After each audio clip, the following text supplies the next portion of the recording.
Now we're going to be talking about subheadings, so H2s and H3s and H4s and all that jazz. Now remember, Google is a robot. This robot visits web pages to determine what is the topic of a web page, and that's the name of the game with on-site SEO, to tell the robot what our page is about. But actually figuring out the topic of a web page isn't an easy task for a robot, because the robot doesn't get to see the images on the page. It only gets to see the text on it to determine what the page is about.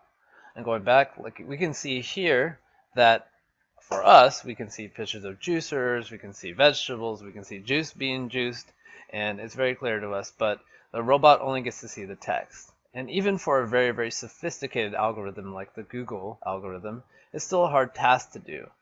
So we can use structural markup in the forms of the heading system to make life easier for the robot, and Google is thankful for it.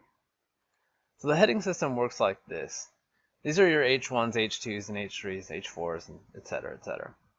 So typically, Google likes to see one H1 on the page.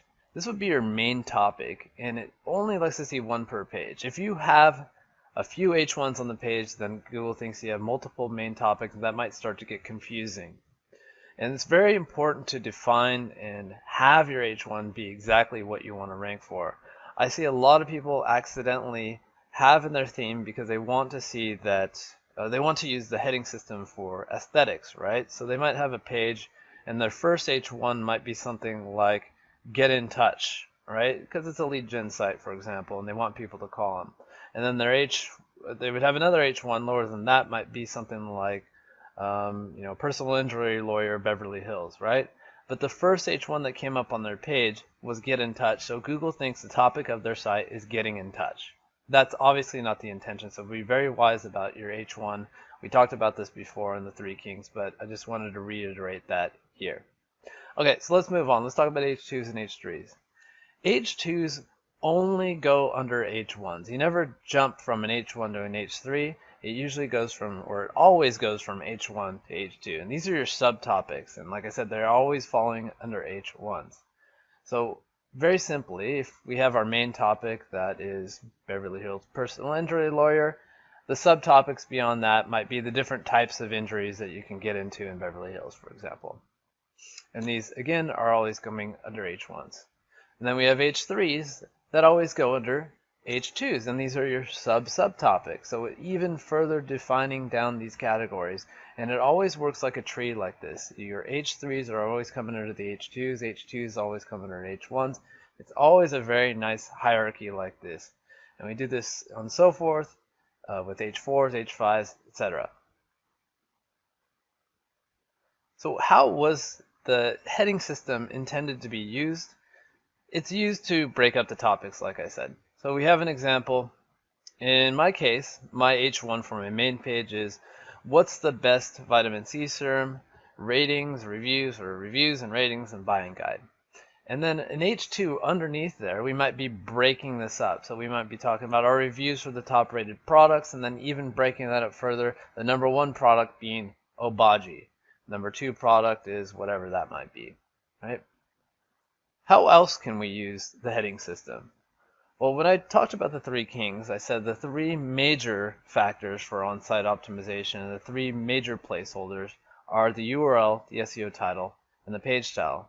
But underneath that, these are the subheadings. Subheadings still hold a lot of weight. So what we can use them for is sweeping up some of those keywords that didn't make it into the Three Kings and give us a huge ranking advantage, not just for that keyword, but for every keyword that has that word in it. So let's see how this might work.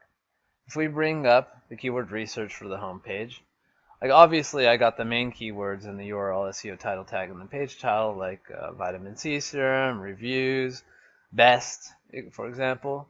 But what about stuff like this, like hyaluronic acid, for example, a key ingredient in vitamin C serum, or maybe it's the key component that actually makes it work. So what I can do is I can break that down in an H2. H2 key ingredients, and H3 hyaluronic acid. That is not fun to say.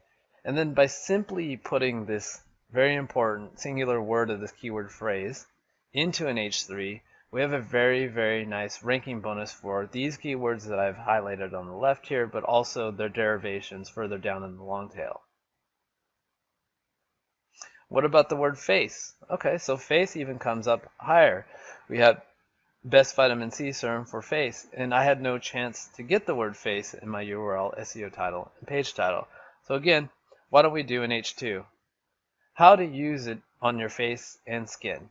And by simply putting the word face in there, now we got a great ranking advantage for it. Now here's a very important tip. Don't over-optimize every subheading. Leave some without keywords. Remember we talked about before, is this something that only an SEO would do? An SEO would go ahead and optimize every single place that you could possibly put a keyword.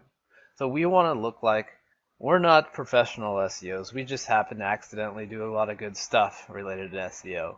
So let's mix in and let's sprinkle in some headings that don't have optimization. For example, you could do something like, so how does it work? Or should I give it a try? And then you pitch the product and have more topic about vitamin C serum, but this section doesn't necessarily contain any keywords in the H2s.